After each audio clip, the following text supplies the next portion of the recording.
Pump it up, pump it up. Trae. Come on, come on. With Trae. Pump it up, pump it up. It's the day with Trae. This is the day to gain inspiration, to make a positive change in the nation. We're inviting you to partake in conversation, to raise your vibration. It's the day that we will all celebrate all of our peace that make this thing elevate. Watch the negative fade away, cause it's the day with Trae.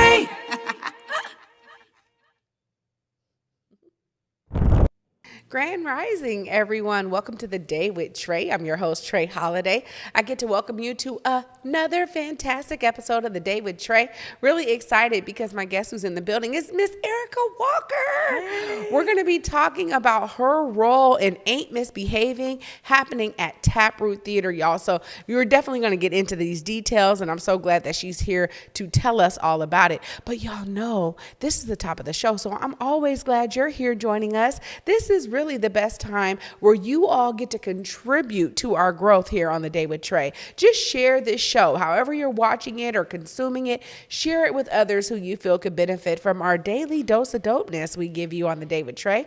Of course, if you can't watch us, we got you covered, y'all. You can always listen to us anywhere you find your favorite podcast. Just search Converge Media Network and the Day with Trae. You'll find us there. Well, okay, before I get into it with Erica Walker here, I gotta say that I get really excited when I have touch points with folks and guests in community before they're here. Now, what's beautiful is when you are like born and bred of this community, you're gonna have that. So I get to explore some of those concepts with Miss Erica because I had that. First off, her voice is incredible. I got to listen to her as she was in the choir, then her sons, and I was like, oh my God, their whole family can sing.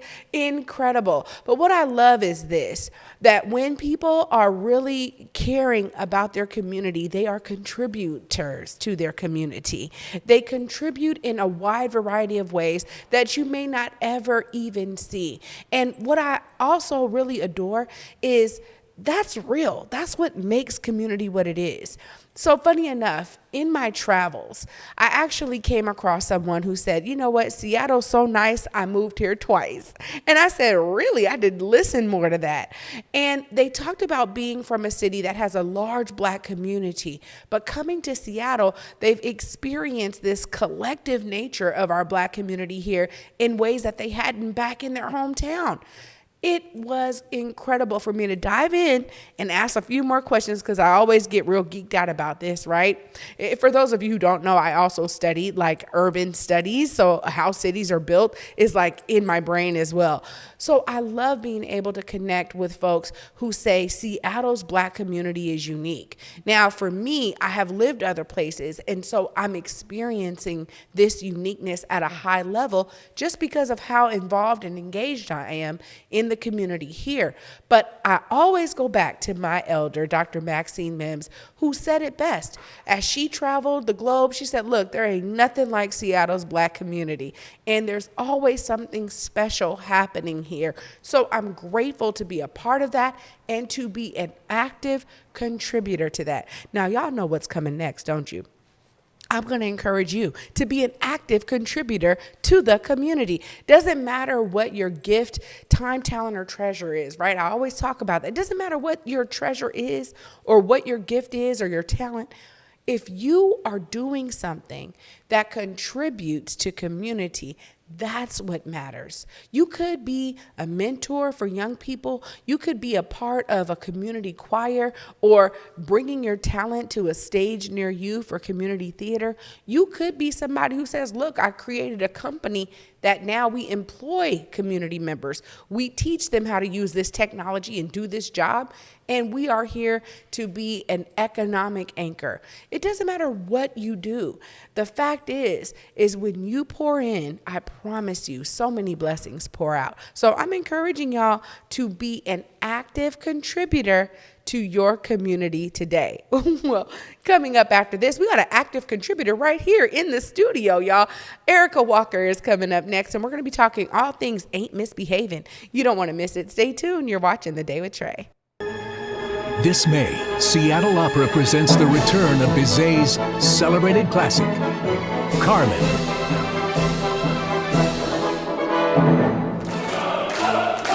mesmerizing story of obsession.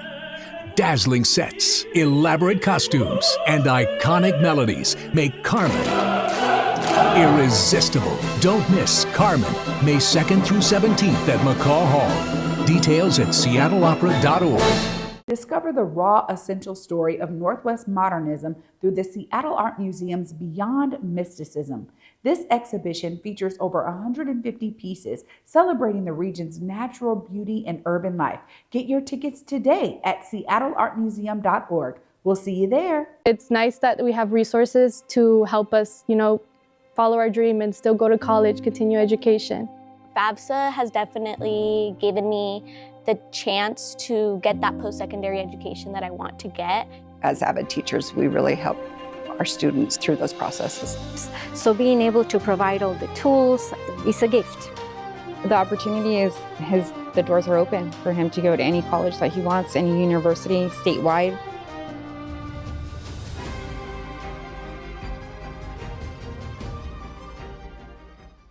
Welcome back, y'all, to the Day with Trae. Of course, I'm your host, Trae Holiday. Joining me right now, we got Erica in the building. Hi. Hey, Trae. How are you? I am well. How are you? Good, good. Y'all, we just learned that both of us did urban studies minors at UW Tacoma. Now, that is, she was a couple years before me. That is beautiful. Yes. So when I talk about an active contributor, I just got to tell you and give you your flowers publicly. You're phenomenal. Thank you. You are phenomenal. My son got to study under you.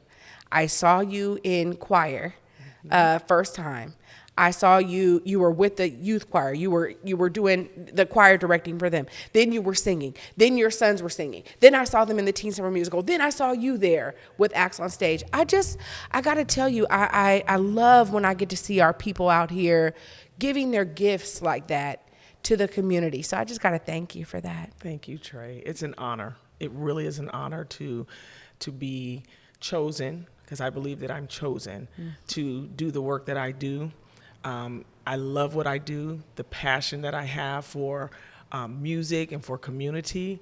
It really is an honor that people would trust me with their children and trust me with themselves to be able to contribute in this realm. So thank you. Wow. Thank you for your thanks. Of course. I'm a firm believer in it, but come on, singing, that starts at a young age most of the time. You got to give us that background story. What got you into music? Well, I am a church girl. I'm a church girl. If I didn't know any better, I would think that I was born literally on the altar of the church, because I've been in church all of my life. So I sang in the Sunshine Band. I sang in the youth choir. I became the minister of music. I started directing at 14 without any training, if you will. Just one day, my aunt was leading a song and she couldn't lead and direct. So she turned to me and she told me to come here, and I was, afraid as a 14-year-old would be, never having done this before, except I used to direct in my room with my pretend choir that nobody could see but me, and it was gigantic. And so I took that opportunity as the song continued during that service, and I went over all the signs, directing signs, close to my side, and then I just walked down there, and from that point on, I've been directing choirs. Then I became, again, the minister of music in around the age of 21 or so. And just after that, music has just been a part. My father is a saxophone player. My mother had my sisters and I in the living room. And for years, from the time I was 13, well, probably before that,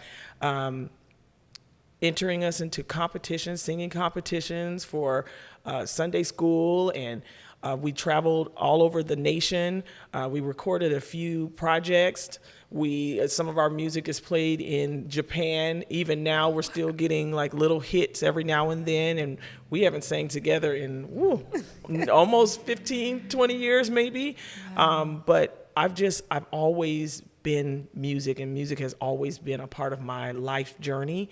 And I just sing just to be singing because it feels good. You know what I love is you can tell when somebody loves what they do. I mean, it exudes from you, right? And so that's why I was like, oh, like she got a voice. You know, like I'm sitting there when I first experienced you, I'm like, wow. And then when I saw you doing it for my son, I said, oh, you with Miss Walker. Oh my gosh, she's dope. Da, da. So I love this, and there's always that unique journey, you know, right? That really propels you. And so I got to ask, because music is one of those things that just transcends. I mean, we talk about storytelling in a wide variety of formats. Music is such a phenomenal form of storytelling. And I would always say, like, oh man, that just grooves with the waters of my body. You know, right? Like how music does that on the frequency level. I don't know the science behind it, y'all, but there is real science behind that. How is it like resonated with you to have audiences respond to your performance when you're up there singing, or when you're directing the choir and moving, you know, the whole audience? How does that resonate with you? To be honest with you, directing is one of my passions, because to be able to bring a collective body of people together and to get them to sing in harmony or even in unison, and it's almost like you forget what's happening outside of yourself, because you're doing something together that's causing emotion, whether that emotion is to stand up for your rights, whether that emotion is to just love more, whether that emotion is because I'm happy or because I'm sad. Music, literally, you can find a song for any one of those things. And to get people to do that willingly, it's indescribable, the feeling. But when it comes to music, you could find a song for literally any emotion, any cause, anything that you're doing in life. You go shopping, there's music in there, and it causes you to bop, and before you know it, you have an arm full or a basket full of clothing. Right. And I love to shop, okay? Right. But the music moves you and keeps you there, but then there's a song when your heart is breaking, and that song that speaks about heartbreak, or that song that mends you back together again when your heart is broken and you just need some joy, or you need that push. Music is just, it does exactly what you said. It just transcends. It transcends time. It transcends culture, ethnicity. It transcends feelings. I mean, yeah. Well, you know, that takes me to the fact that, you know, for Ain't Misbehavin, now Taproot Theater's production of Ain't Misbehavin, yes, you're playing Nell. And, you know, when I think about a cast, it reminds me of a choir. It is, everyone is coming together to tell this unifying story. Tell us how it's been to work with Taproot Theater. It has been an amazing journey.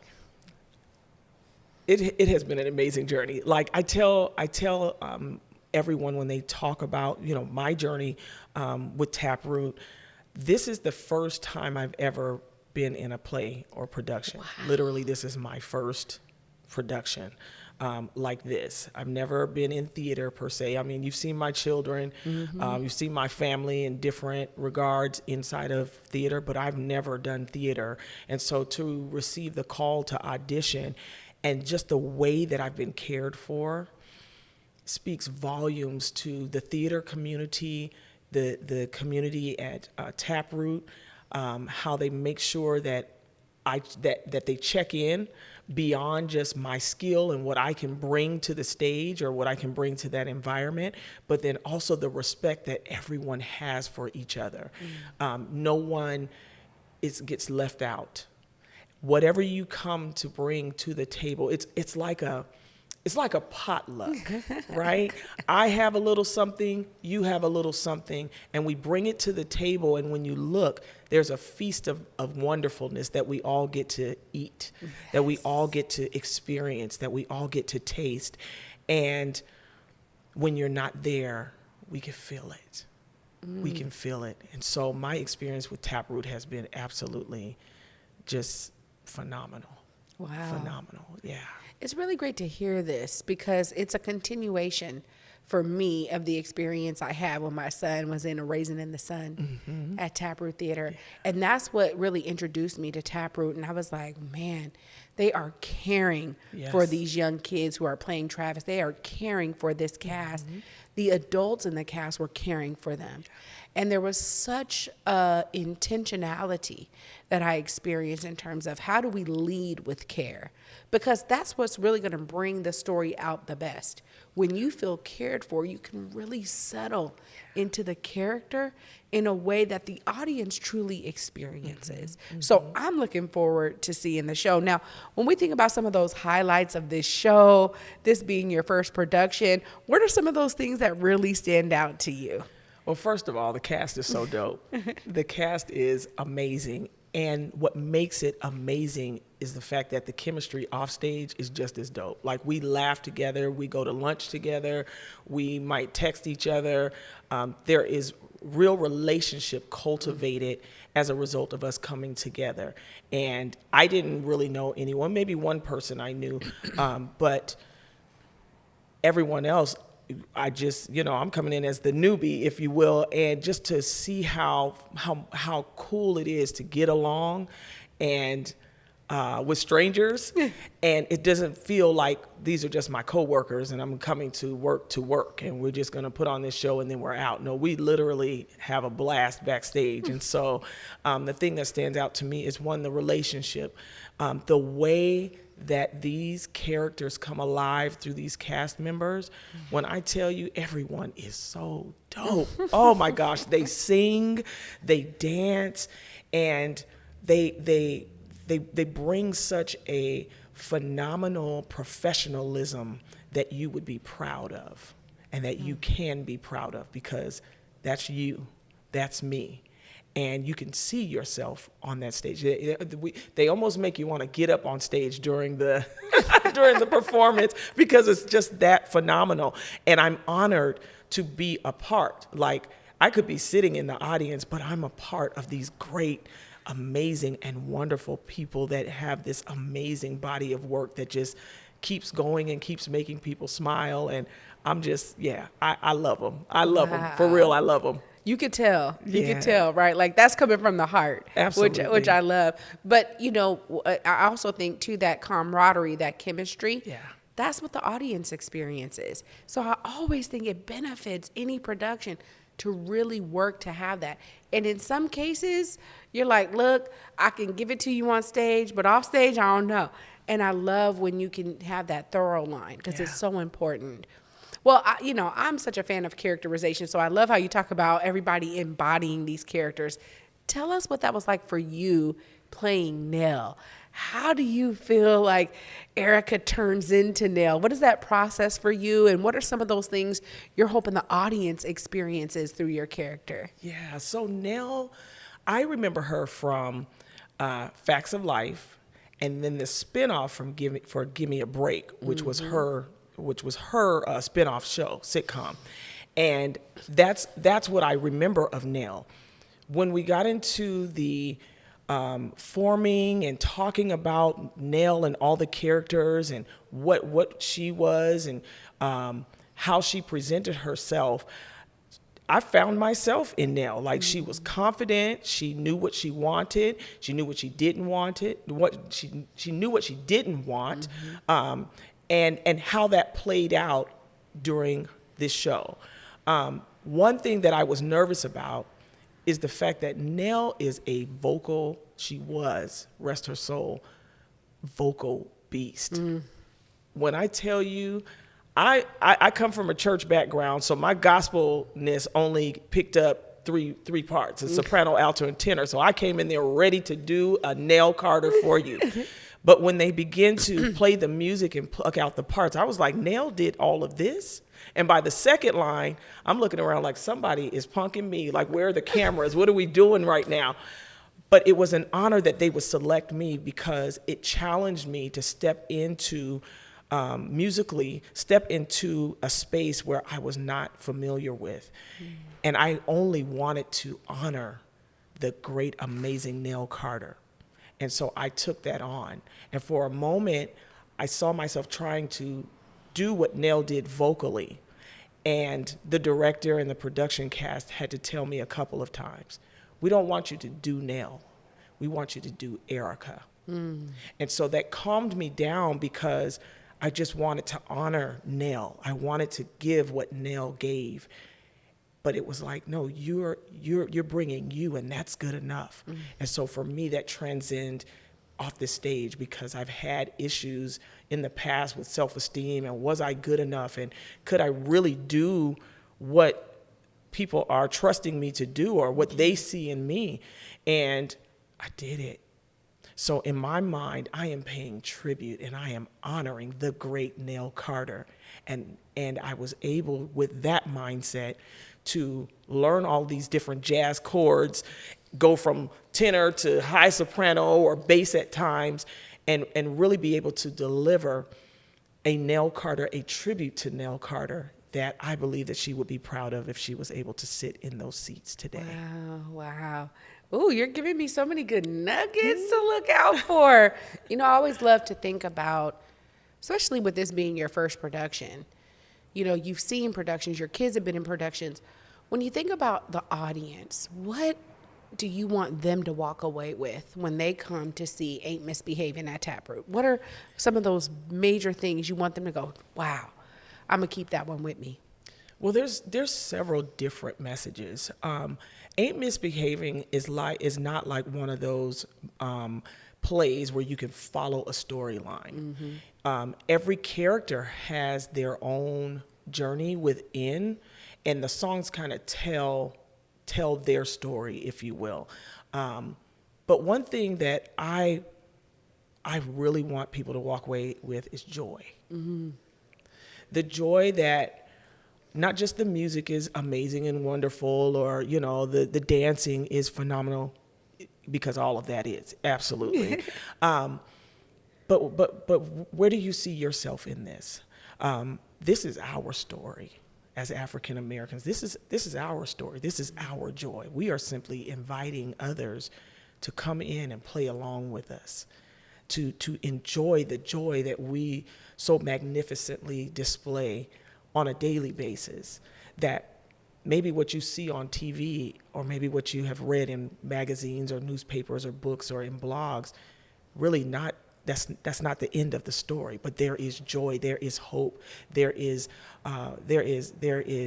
faith, there is sorrow, there is pain. And at the same time, we all have a responsibility to look out for one another. Not just enjoy the good things about one another. Not just speak up for the things that make us comfortable, but speak up for the things that make us uncomfortable.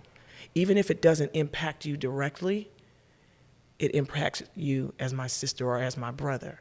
And that has no skin color, that has no cultural barrier, that has no economic barrier, but simply that we're humans. And that we all are in a pursuit for happiness and joy. And that's what brings us together. So, yeah.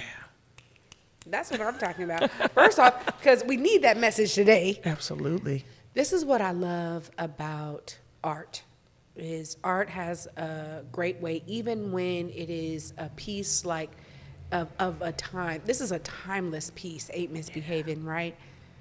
But it always seems to fit what the people need to hear today, and to share just a reflection of the times we're in, right? This message that you want folks to walk away with is something we do need to be walking away with. We do need to carry with us on a daily basis. So I'm so grateful that you are playing Nell, and that I get to see you, and others who buy their tickets get to see you. So now you get to plug it all. Okay. Make sure they know how to get their tickets, when it's running. Just look right there into that camera. Let them know. Ladies and gentlemen, go and grab your tickets at taproottheatre.org. Google Taproot Theater. You'll find it right there. Ain't Misbehavin'. And then get your dancing shoes on. Bring yourself on out, because we're going to have a wonderful good time, because the joint is jumping. Yes. The joint is jumping. Erica, thank you so much for making time out of your busy schedule to be with me today. Thank you. I am so glad that you are going to be on that stage and I get to see you do your thing. I'm so thank excited. you. And thank you for having me. Of course, Thank you. anytime. This is an honor. Anytime. Wow, y'all, this is what I'm talking about. I mean, we got folks who are hitting that stage for the first time, giving you everything they got, and we want to make sure your butt is in that seat. I'm going to wrap it up after this break, y'all. Stay tuned. You're watching The Day with Trae.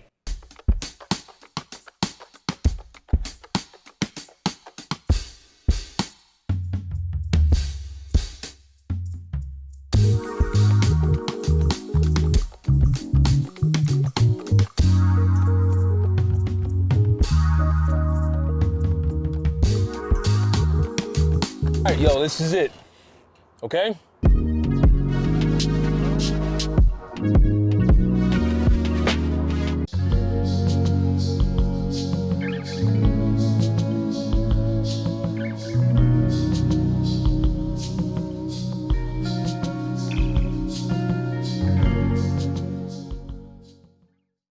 Now's your chance to join the Days to Come Reading Challenge to ignite the civic imagination needed for racial repair in Washington state. Read, discuss, and take action until Juneteenth to bring Dr. King's vision of a truly just society to life.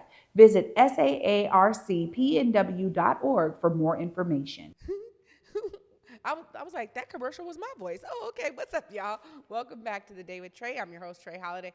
Huge shout out to Erica Walker for being in the Black Media Matter studio with me today, sharing her excitement and passion for bringing Nell to life on the Taproot Theatre stage. Y'all definitely want to go to taproottheater.org/misbehavin.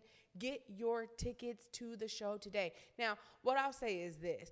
I'm going to be there. So all I know is you need to get your ticket there, okay? Now, this is one of the things I'm always promoting, and this is why I love having our local performers and our shows that are right here on the show, because we have to do our part to amplify and elevate these phenomenal folks who are like, look, this is my first time, y'all, but I'm going to give it everything I got. This is why telling the story behind the people you see on stage is so valuable and important to me. So I am asking you, if you've never been to Taproot, let this be your first time. Y'all know I was talking a lot about Taproot when Johnny was in the Raisin in the Sun. But this is another opportunity for you to get down there, get your tickets today. Taproot's always putting on phenomenal shows, y'all. And I got to see it firsthand. They have an intentionality of working with local folks here to give them a stage to do their thing and shine their light brightly. So I'm just telling you, you don't want to miss out on this show. Clearly, Erica gave us some great insight into what we can expect by all of these phenomenal stories coming together as one full production. You definitely don't want to miss it, so grab your tickets today. Thanks so much for watching, y'all. You know I'll be back with you, and until then, at 11 a.m., y'all, peace.